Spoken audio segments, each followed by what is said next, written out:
میں نے کہا کہ مجبوری اور بے وفائی میں فرق ہوتا ہے. ہم بہت ساری مجبوریوں کو بے وفائیوں کا نام دینے لگ جاتے ہیں، اور یہ فرق ہمارے صوفیاء بڑی وضاحت سے اس فرق کو بیان کرتے ہیں. امام شافعی رحمۃ اللہ تعالی علیہ کے شاگرد ہیں امام احمد بن حنبل، اور امام احمد بن حنبل وہ عظیم ہستی ہیں.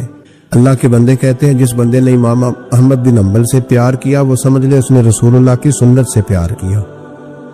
کیا بات تھی اس شخص کی. امام احمد بن حنبل ایک بڑی پروقار لیکن امام شافعی کے شاگرد تھے. امام احمد بن حنبل کی ایک ہی بیٹی تھی. وہ کہتی ہے میں نے اپنے ابا جی کو 2 ہی کام کرتے دیکھا، سارا دن رسول اللہ کا دین پڑھاتے اور ساری رات مصلی پہ بیٹھ کے اللہ کی یاد میں اور نبی پاک کے درود و سلام میں مشغول رہتے.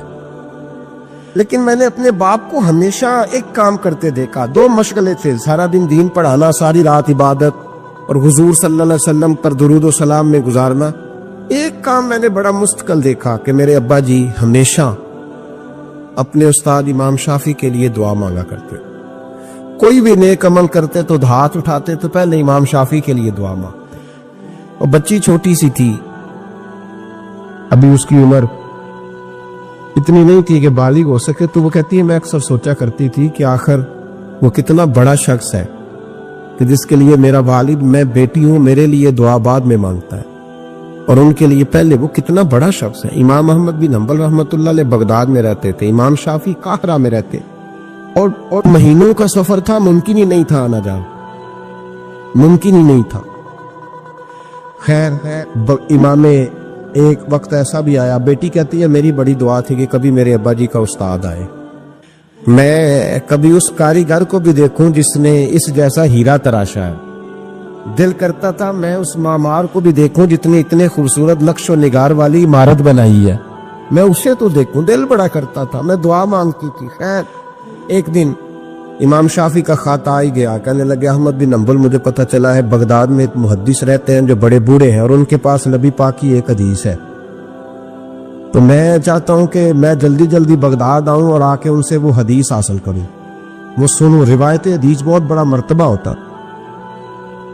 خط آ گیا تو امام احمد بن حنبل تو گویا بات ہی اور طرح کی ہو گئی نا، وہ تو مسئلہ ہی اور طرح کا ہو گیا نا. میں کو جیتے میرا دل بر سوڑا تے میں کیوں کر اس نو بھاواں، ویڑے میرے وڑدا نہ ہی کئی لکھ وسیلے پاواں. آج جب پتہ چلا نا تو حال بدل گیا. وہ تو وجد کرنے لگے امام احمد، بیٹی سے کہنے لگے بیٹی تیاری کر لیں، ہر چیز نہیں ہونی چاہیے، میں تیرے ساتھ لگتا ہوں، صفائیاں مل کے کریں، آج رانائیاں بکھریں.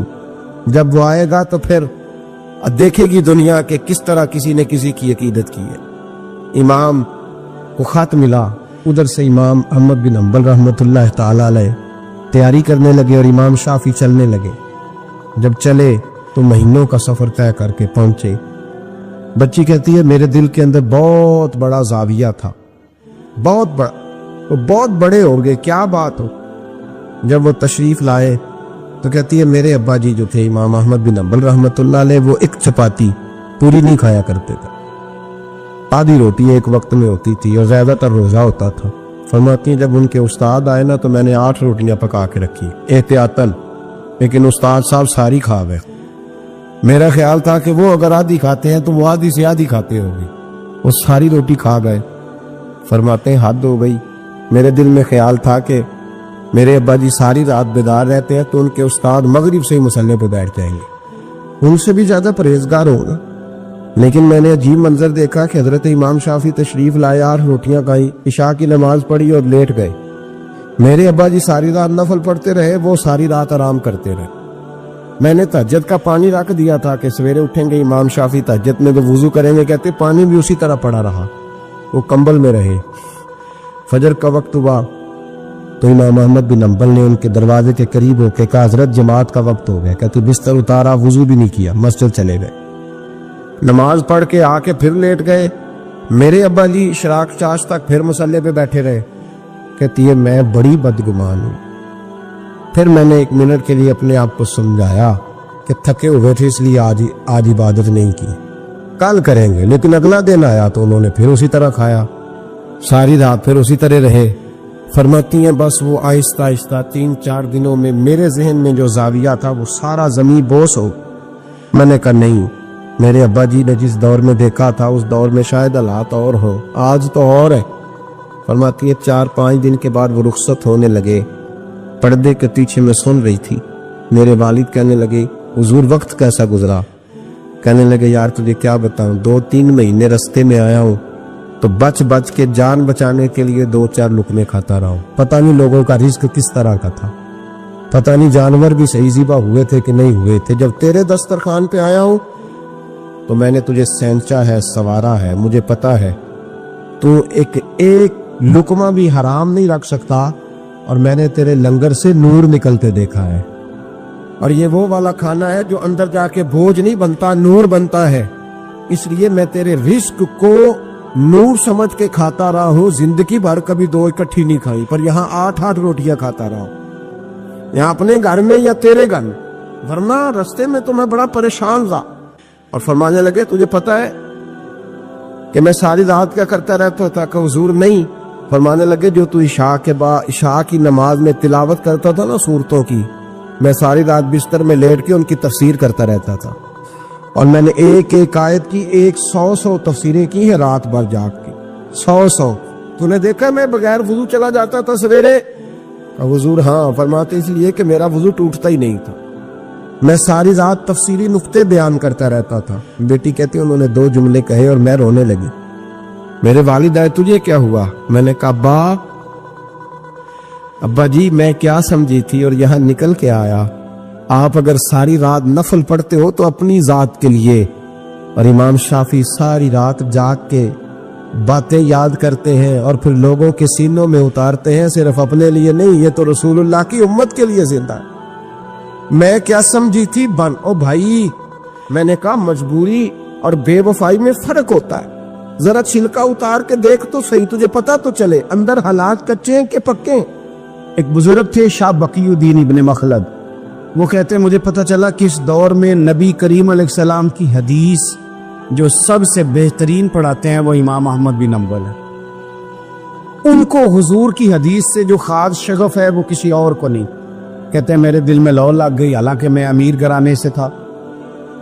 میں کشتی میں بیٹھا امام احمد بن حنبل کے پاس آنے کے لیے، رستے میں طوفان آ گیا، کشتی اچکولے کھانے لگی. کسی طریقے سے ایک جزیرے کے ساتھ جا کے کشتی لگی، ٹوٹ گئی، بکھر گئی. میں جزیرے پہ اتر گیا، اور بھی کئی لوگ تھے.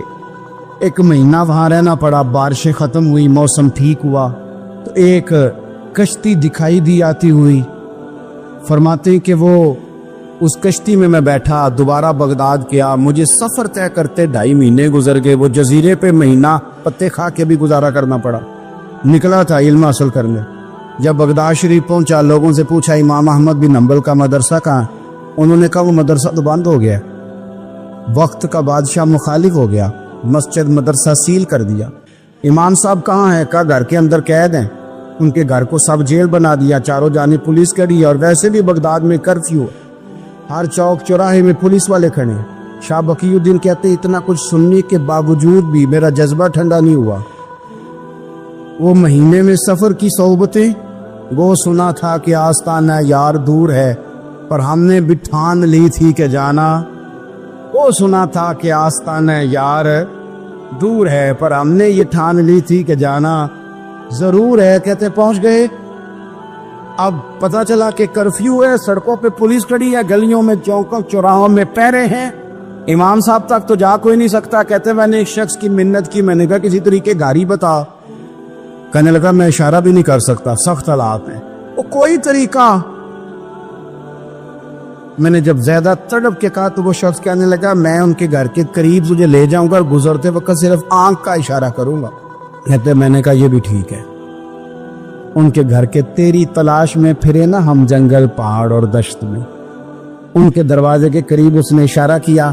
شاہ بقی الدین کہتے ہیں کہ میں گھر دے کے آ گیا واپس. اب میں سوچنے لگا کہ کیسے امام صاحب تک پہنچنا ہے. بڑی تجویزیں سوچی، بڑی تجویزیں، کام والا بن جاؤں، پھیری لگانے لگ جاؤں. پھر سوچا کہ اگر میں کچھ بیچوں گا ریڑھی پہ رکھ کے تو کوئی خریدنے نکلے گا، کوئی نہیں نکلے گا. کس طرح کروں، کیا کروں، بڑی سوچیں. بالآخر میں نے طے کیا اللہ اکبر. میں نے نہ کپڑے پھاڑ لیے، امامہ اتار دیا. فرماتے ہیں کہ ایک پیالہ مٹی کا خرید کے گلے میں رسی سے باندھ لیا، اور امام احمد بن حنبل کی 3 گلیوں پیچھے میں نے دروازہ صدا لگانی شروع کی، فقیر ہوں، اللہ کے نام پہ لینے آیا ہوں. کہتے ایک دینار مانگتے مانگتے مانگتے مانگتے آزم یار منون دی خاطر اساں کی پیز بٹائے.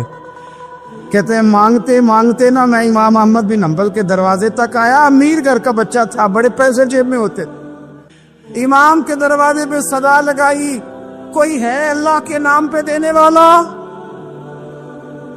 کہتے ہیں نور بھرا دروازہ کھلا. ایک گورے مکھڑے والا، سفید داڑھی والا، سونے امامے والا، چمکدار آنکھیں، نورانی شباہت.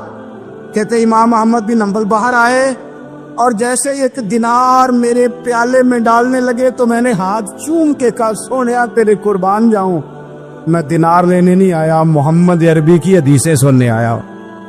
کہتے امام کی بھی آنکھیں کھل گئی. کہنے لگے اس حال میں آزم یار منون دی خاطر اساں کی پیس بٹائے. کہ حضور کیا کرتا، یہی ایک طریقہ رہ گیا تھا، میں تو کہاں سے چلا ہوں، کہاں پہنچا ہوں، کیا کروں؟ امام صاحب فرمانے لگے پھر میں بھی بڑے دنوں سے پریشان تھا، کوئی سیکھنے والا نہیں مل رہا، تو مل گیا. کہنے لگا حضور میں روز آ جاؤں فقیر بن کے، آپ جتنا چاہیں 2 4 5 منٹ میں مجھے حدیثیں سنا دیں، میں اگلے دن یاد کر آیا کروں. کہتے 2 سال لگ گئے. شاگرد کہاں ملیں گے ایسے، کہاں مرید ملیں گے، گزر گیا دور. کہتے ہیں کہ میں نا ہر روز فقیر بن کے جاتا، 3 گلیاں پیچھے مانگنا شروع کرتا، کوئی شک نہ کرے. 2 سال دروازے پہ جاتا، آگے پیالہ کرتا، امام ایک دینار ڈالتے اور مصطفیٰ کی حدیثیں سناتے. کہتے ہیں حالات بدل گئے. 2 سال کے بعد حکومت بدل گئی، امام کا مدرسہ بحال ہو گیا، رش ہو گیا. بادشاہ بڑا عقیدت مند تھا، جو نیا آیا اس نے بڑا کر کے ادارہ بنا کے دیا. جس دن میں گیا تو رش لگا ہوا تھا. کہتے حالات بدلے تو ہم نے بھی کپڑے بدلے، ہم نے بھی دوبارہ سے دستار باندھی. اور کہتے ہیں بڑے لوگ بیٹھے ہوئے تھے، میں جب داخل ہوا نا تو امام اٹھ کے کھڑے ہوئے. آپ فرمانے لگے پتر ادھر آ، تو آگے آ کے بیٹھ، لوگ دین سیکھنے آتے ہیں، تو فقیر بن کے مانگنے آیا تھا، اور میں بھی باقیوں کو پڑھایا کرتا تھا، تجھے میں دیا کرتا تھا، اور اب باقی پڑھا کریں گے، تجھے دیا جائے گا، اور تجھے سینے سے نکال کے دیا کروں گا. زمانے بدل گئے، حالات بدل گئے، وہ شخص چلا گیا، کون حکمران تھا کون نہیں تھا، لیکن استاد شاگرد کے ادب کی داستان قیامت تک باقی رہے. یہ قیامت جب طبیعتوں میں احترام ہوتا ہے، جب ادب ہوتا ہے. آپ کو پتہ ہے نبی پاک صلی اللہ علیہ وسلم کو یہ ادب کتنا پیارا ہے. نبی پاک علیہ الصلوۃ والسلام اس احترام کے جذبے کو کتنا پسند کرتے ہیں. اللہ کے پیارے رسول صلی اللہ تعالی علیہ وسلم اس جذبہ احترام سے کتنے راضی ہوتے ہیں. حضور کس قدر زیادہ چاہتے ہیں کہ میری امت ادب والی بنے. نبی پاک علیہ الصلوۃ والسلام ادب والے لوگوں کے بارے میں اتنے راضی ہیں، اتنے راضی ہیں، اتنے خوش ہیں. حضور اتنا نوازتے ہیں. میں نے یہ حدیث پڑھی تو یوں لگا کہ جیسے روح وجد کرنے لگی ہے. بہقی میں امام بہقی نے لکھی ہے، اللہ کے پیارے رسول علیہ السلام فرماتے ہیں جو چھوٹے پر شفقت کرے اور بڑے کا احترام کرے، اللہ اسے جنت میں میری سنگت عطا فرمائے گا. یہ میرے قرب کا ذریعہ ہے، یہ چیز میرا قرب ملے گا. شرط یہ ہے کہ ادب والے بن کے احترام والے بن کے کبھی بھی سوء ادب نہ کریں، کبھی کسی مقام پر بے ادبی نہ کریں. آپ اپنا ذائقہ کبھی تبدیل نہ کریں. امام احمد بن حنبل کے دیکھا وضو کر رہے تھے، ایک شخص کہتا ہے میں نے ساری زندگی گناہوں میں گزار دی تھی. تو امام صاحب نا وضو کر رہے تھے جھیل پر بیٹھ کے. تو جھیل اس طرح ہوتی ہے، پہاڑ ہیں، اوپر کو پانی نیچے آ رہا ہے. تو کہتے ہیں امام صاحب نیچے بیٹھ کے وضو کر رہے تھے، تو میں اوپر بیٹھ کے نا وضو کر رہا تھا یا پانی پی رہا تھا. تو میں نے دیکھا کتنے بڑے امام نیچے. کہتے میں نا میرے دل میں خیال ہے یار میں ساری زندگی غلط کاموں میں گزاری ہے، پر جو بھی ہے یہ رسول اللہ کے دین کے عالم.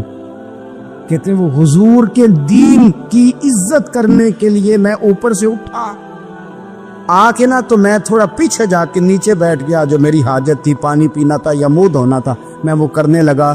کہتے ہیں امام صاحب نے بھی یوں نظر میری طرف دیکھی، پتہ نہیں انہوں نے کیا دعا دی کہ رب نے مجھے توبہ کی توفیق عطا فرما۔ میں اللہ کے فضل سے اللہ نے میرا دل موڑ دیا اور میں رب کریم کی بارگاہ کی جانب میری توجہ ہو گئی۔ خدا نے مجھے اس ادب کی برکت سے اپنی بارگاہ کی طرف اللہ تبارک و تعالیٰ نے مجھے موڑ لیا۔ بے ادبی تو بندے کو کفر تک لے جاتی، بے ادبی تو کفر تک لے جاتی ہے۔ اگر بندہ بے ادب ہوتا ہوتا اللہ رسول کی بے ادبی تک پہنچ جائے تو دور نکل گیا، لیکن یہاں باقاعدہ بے ادبی کو پروموٹ کیا جا رہا ہے۔ کبھی بھی بے ادب نہ بنے، ادب والے رہیں، ادب والے بن کے جئیں، ادب والے بن کے دنیا سے جائیں۔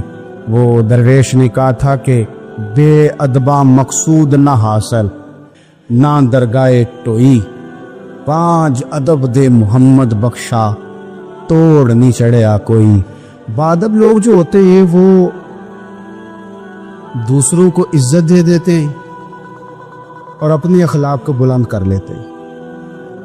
جب آپ کسی کا احترام کر رہے ہوتے ہیں تو آپ اسی کو نہیں کچھ دے رہے ہوتے، آپ اپنی عظمت کا بھی اظہار کر رہے ہوتے ہیں۔ کسی کو عزت دیتے وقت آپ کے اخلاق کا بھی پتہ چل رہا ہوتا ہے۔ اخلاقی قدریں مضبوط ہوتی ہے احترام کرنے سے۔ مذہب اسلام اتنا سونا ہے، اتنا پیارا ہے، یہ دین اتنا ٹھنڈا اور اتنا میٹھا ہے کہ دھرتی کے سارے حسن سمیٹ کر اگر ایک لفظ بنایا جائے تو وہ دین اسلام بنتا ہے۔ یہ دین اتنی خوبصورتیاں بانٹتا ہے۔ اگر دین اسلام کی مختلف تشریحات کرتے کرتے یہ کہہ دیا جائے نا کہ یہ دین ادب والا دین ہے، احترام والا دین ہے، توقیر والا دین ہے، ہر شخص کو مناسب عزت، یعنی نبی پاک علیہ السلام نے استاد کی عزت بیان کی، باپ کی عزت بیان کی، بوڑھے کی عزت بیان کی، امام کی عزت بیان کی، عالم کی عزت بیان کی۔ کچھ بھی نہیں تھا، بالکل ان پڑھ تھا، سادہ تھا، پر مزدوری کر رہا تھا، حلال کما رہا تھا، ہاتھوں پہ چھالے تھے، قربان جائیں۔ میرے محبوب نے فرمایا یہ جو حلال کما رہا ہے نا یہ بھی اللہ کا دوست ہے۔ اس کا بھی احترام بیان کر دیا، اس کا اکرام بھی بیان کر دیا۔ تو نے ہر شخص کی قسمت میں یہ عزت لکھی اور آخری خطبے کی صورت میں وصیت لکھی۔ نبی کریم صلی اللہ علیہ وسلم نے لوگوں کو احترام دیا۔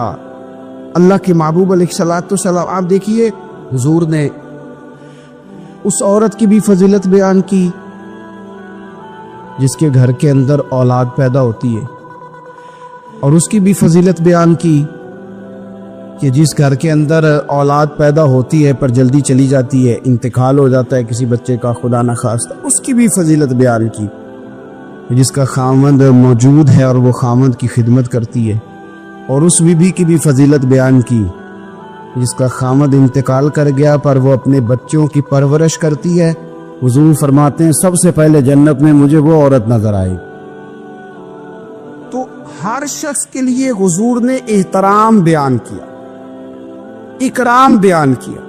ہم نے چونکہ بدگمانیاں پیدا کرنی شروع کر لی ہیں تو معاشرے کے اندر بسنے والے لوگوں کے بارے میں ہمارے دلوں میں مختلف وسوسے آ جاتے ہیں، مختلف وسوسے۔ کسی بھی شعبے کے کسی بھی آدمی کے بارے میں کوئی 2 4 5 باتیں اپنے ذہن میں اکٹھی کر کے یا کانوں میں کسی نے وہ بات ڈال دی تو ہم ذہن بنا لیتے ہیں کہ یہ گاڑیاں چلانے والے تو بندے ٹھیک ہی نہیں ہوتے، یہ جناب پولیس کے محکمے کے لوگ تو درست ہوتے نہیں، فلانے محکمے کے لوگ تو ہوتے ہی خراب ہے، ذہن بن جاتا ہے۔ پھر آہستہ آہستہ ادب انسان کے دل سے رخصت ہوتا ہے۔ ہمیں دین نے ادب سکھایا، احترام سکھایا۔ میرے رسول کریم علیہ الصلوۃ والسلام کی وہ ذات بابرکات ہے، ہمیشہ یہ ہوتا تھا کہ چھوٹے بڑوں کا ادب سکھاتے تھے، پر یہ واحد دربار مصطفیٰ ہے کہ جس کے آداب خود رب کریم نے بیان فرمائے۔ فرمایا یا ایھا الذین آمنوا لا ترفعوا اصواتکم فوق صوت النبی۔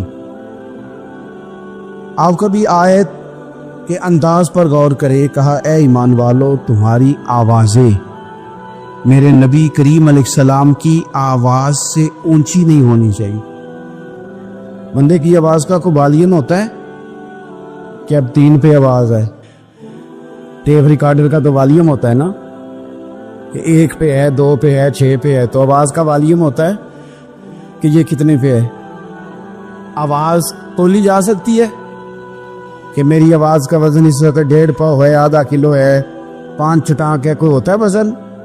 لیکن ہمیں بتایا گیا کہ بالکل وزن نہیں ہوتا، تولی نہیں جا سکتی، ماپی نہیں جا سکتی، پرکھی نہیں جا سکتی. لیکن جب تم نے دروازہ رسول پہ آنا ہے تو پھر آواز کو بھی تول کے آنا ہے، پھر لفظوں کو پرکھ کے آنا ہے، پھر جملے مرتب کر کے آنا، پھر ترتیب لگا کے آنا ہے، پھر تم نے وہاں سوچ سمجھ کے بات کرنا. ایک روایت میری نظر سے گزری اور کیا ہی انداز ہے، امام زرقانی نے لکھی. ایک صحابی ہیں حضرت ابو قرصافہ رضی اللہ تعالیٰ عنہ. حضرت ابو قرصافہ رضی اللہ تعالیٰ عنہ فرماتے میں چھوٹا تھا، میری اماں اور میری خالہ مجھے ساتھ لے گئی. میں نے کہا کہاں جانا ہے؟ کہنے لگے آؤ نبی پاک کا کلمہ پڑھنے جانا ہے. پڑھیے درود شریف صلی اللہ، سارے پڑھیے، پھر پڑھیے ایک دفعہ صلی اللہ تعالی علیہ. حضور کا ذکر ہو تو فوراً درود پڑھنا چاہیے. نبی کریم علیہ السلام کی بارگاہ میں نا میری خالہ اور میری اماں دونوں مجھے ساتھ لے گئی کلمہ پڑھنے. کہتے ہیں جب ہم حضور کی بارگاہ میں پہنچے، کلمہ پڑھا، واپس آئے تو میری اماں اور میری خالہ آپس میں بات کرنے لگی. میری خالہ کہنے لگی تو نے دیکھا ہے ان کا بولنا کتنا مزیدار تھا.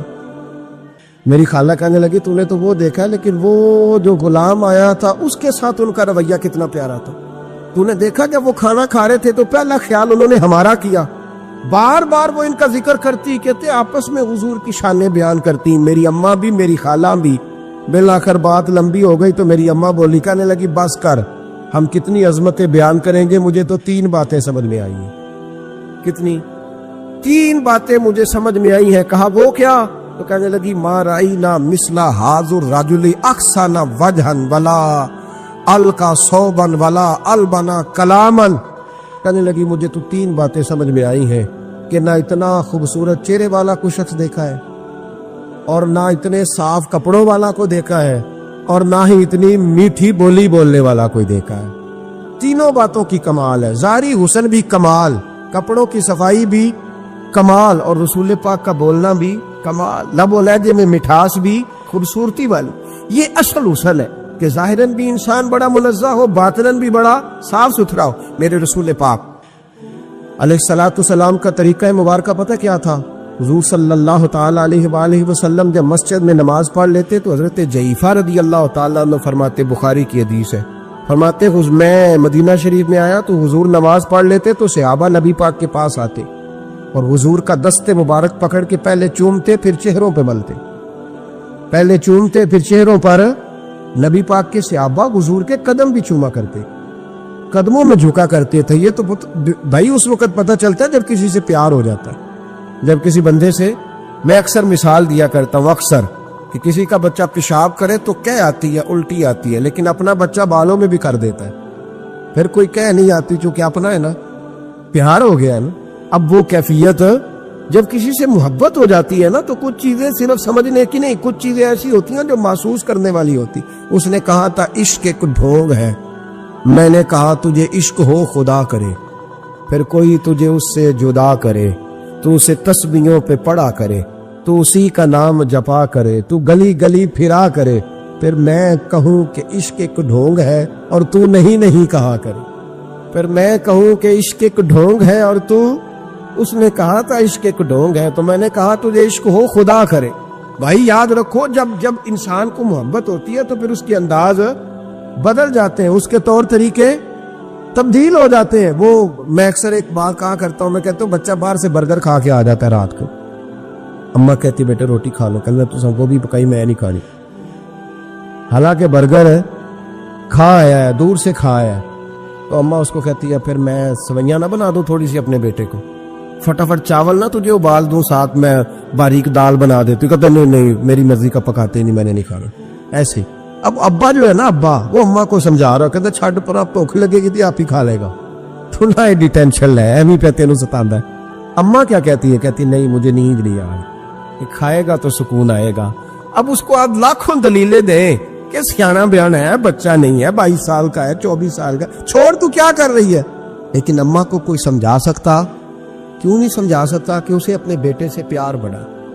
وہ کیا کرے, وہ مجبور ہے. اس کے دل کی کیفیت اس طرح کی ہے کہ کوئی دنیا کی طاقت اسے سمجھا سکتی, سوال ہی نہیں پیدا ہوتا کوئی اسے سمجھا سکے. یہ ممکن کیسے ہو, کیسے سکتا ہے؟ یہ محبت ہے. میرے رسول پاک علیہ السلام کے صحابی حضرت جحیفہ فرماتے, میں حضور کی بارگاہ میں آیا تو صحابہ کیا کرتے, نبی پاک کا دست مبارک پکڑتے, پہلے چومتے پھر چہرے پہ ملتے. بخاری ہے. فرماتے میں نے کہا یہ کیا کر رہے ہیں؟ پھر اچانک میرا بھی دل کیا ذرا کر کے تو دیکھو. کوئی چیزیں چکھنے پہ پتہ لگتا ہے کتنی مزیدار ہے. کہتے میں بھی قریب گیا, حضور کے دست مبارک میں نے ہاتھ ڈالا. فرماتے ہاتھ پکڑا ہی تھا کہ نبی پاک کا ہاتھ برف سے بھی زیادہ ٹھنڈا. فرماتے پھر میں نے پکڑ کے چہرے پہ ملا تو کستوری سے زیادہ خوشبو آ رہی تھی دست مبارک. فرماتے اب میرا چھوڑنے کو دل ہی نہیں کر رہا تھا, اب میری طبیعت نہیں مان رہی تھی. میرے نبی کریم علیہ السلام اللہ کی دلیل ہیں. ہر پاکیزگی, ہر حسن, ہر کیف اللہ نے اپنے رسول کو عطا فرمایا.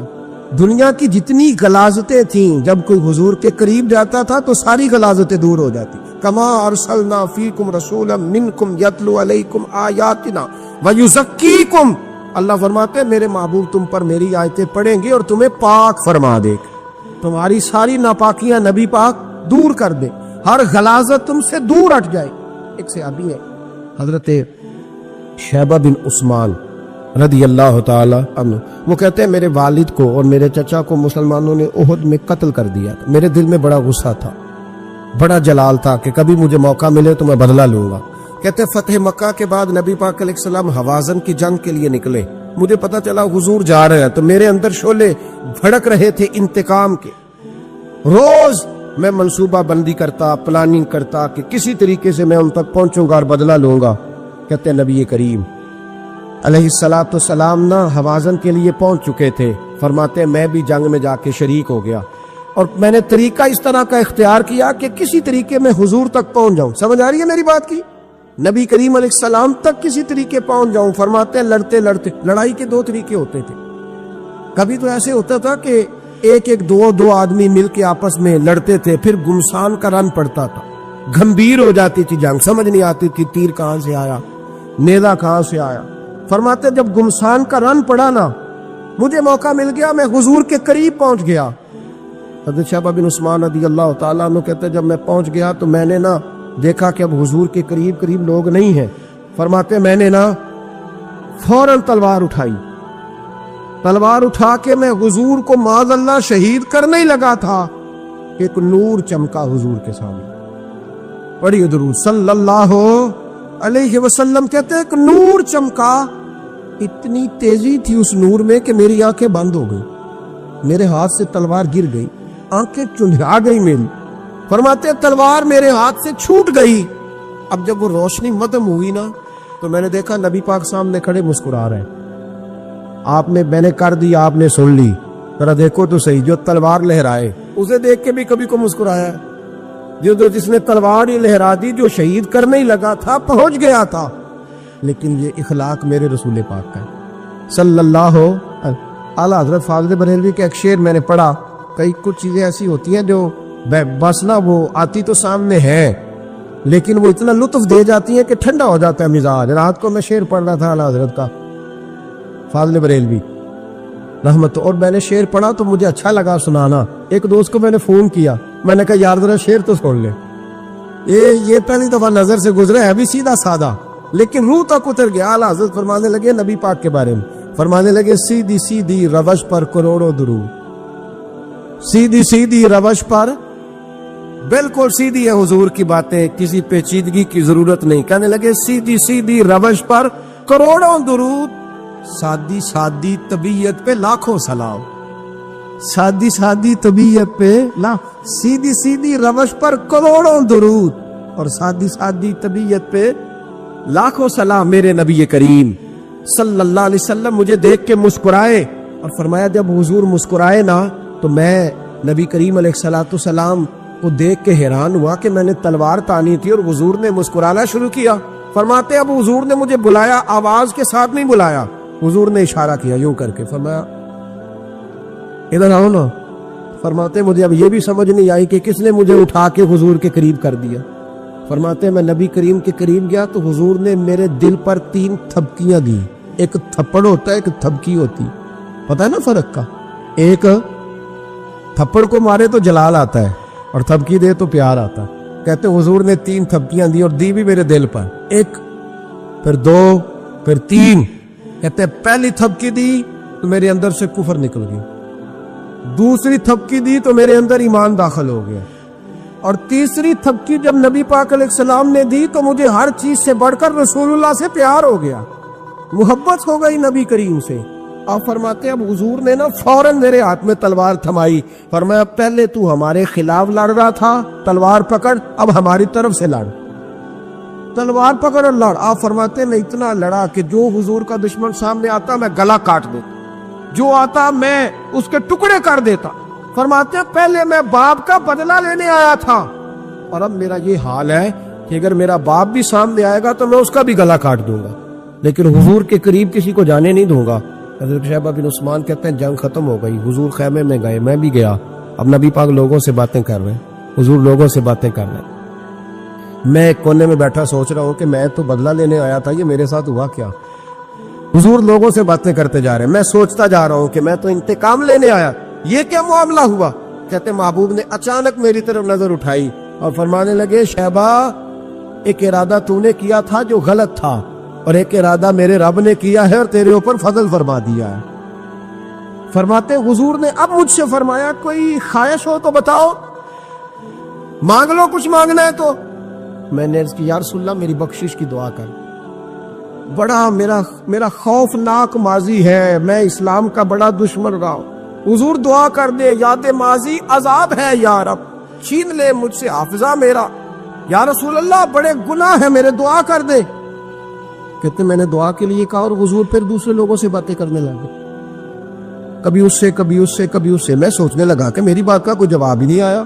جب تو 3 بار میں نے سوچا تو میرے کریم نے پھر توجہ میری جانب کی اور فرمایا تو نے بخشش کی دعا کا کہا تھا, میں نے سن لیا ہے, رب کریم نے تیری بخشش فرما دی ہے, اللہ نے تجھے بخش دیا, تیری خطائیں رب کریم نے معاف کر دی. نبی پاک کے دست مبارک کی برکت. رسول پاک ایک صحابی تھے حضرت فرقد ان کا نام تھا رضی اللہ تعالی. پہلے نا میں جب گفتگو کیا کرتا تھا نا تو میں صحابہ کا نام نہیں لیتا تھا, میں کہتا تھا ایک صحابی فرماتے ہیں, کیونکہ صحابہ کے نام مشکل تھے, لوگوں کو یاد نہیں رہتے. ایک دن میرے دل میں خیال آیا کہ نام لیں گے نہیں تو انہیں آئیں گے کیسے, چلو خود کسی کو یاد ہو جائے گا. تو مجھے اچھا لگا, پچھلی دفعہ میں نے حضرت ساسا بن ناجیہ کا نام لیا تو مجھ سے میرے دوستوں نے کہا ذرا لکھ کے دے کیا نام تھا. مجھے خوشی ہوئی کہ یار اگر یہ لفظ کہے جائیں گے تو لوگوں کو دلچسپی ہوگی. حضرت فرقد ایک صحابی تھے, اور یہ وہ صحابی ہیں جنہوں نے حضرت عمر کے زمانے میں موصل کا علاقہ فتح کیا تھا. بڑے دلیر تھے, ان کی 4 بیویاں تھیں. تو کہتے ہیں جب بھی یہ گھر میں آتے تو خوشبو اتنی اعلیٰ لگا کے آتے کہ ہم حیران ہو جاتی. عورتیں زیادہ تیاری کرتی ہیں نا مردوں سے کہ نہیں, کہ آج کل مرد زیادہ کرتے ہیں. چلو میں انداز چھوڑو, میں اپنی اصلاح کرنا, تسی دوواں گلاں تے انجن کیتا ہے, اب پتہ نہیں سچ کیا ہے, کون زیادہ تیاری کرتا ہے. چلو بیٹھے جو مرد نے, ویسے میرے پاس جو اخباری تراشے ہیں ان میں یہ لکھا ہے کہ آج کل مردوں کے میک اپ پہ زیادہ خرچ آنے لگے.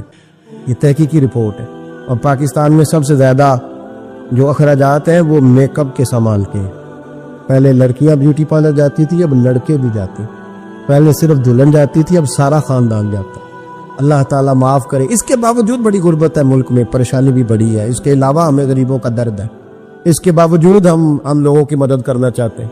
پتہ نہیں کیا ترجمہ کیا ہم نے غریب پروری کا, کیا معنی بنایا, اللہ ہی بہتر جانتا ہے. کہ وہ چیزیں جن کی بالکل حاجت نہیں, بالکل ضرورت, ان پر لاکھوں لٹا کے کہتے ہیں وہ دیکھو بیچارے کو روٹی نہیں مل رہی. تو بھائی آپ مہربانی کرتے, خالی کندھی کر لیتے, باقی پیسے غریب کو دے دیتے. لیکن چلے معیار ہے نا ہمارا اپنا معیار ہے, اس پر میں جاتا نہیں, بات نہیں کرتا. نبی کریم علیہ الصلوۃ والسلام کے صحابی ان کی ازواج کہتی ہیں کہ اب عورتیں زیادہ تیاری کیا کرتی تھی, لیکن وہ جب گھر آتے نا تو اتنی خوشبو لگاتے. کہتی ہم چاروں مل کے کوشش کرنے لگی, ڈھونڈنے لگی کہ وہ خوشبو کا پتہ کریں جو یہ لگاتا ہے. ہم نے بازار سارے تلاش کر لی. عرب کے اندر آج بھی خوشبو کا بڑا شوق, اور بڑی مہنگی خوشبو ملتی ہے. کبھی آپ بازار جائیں, کہتی ساری خوشبوئیں لگا لی, تھک گئی.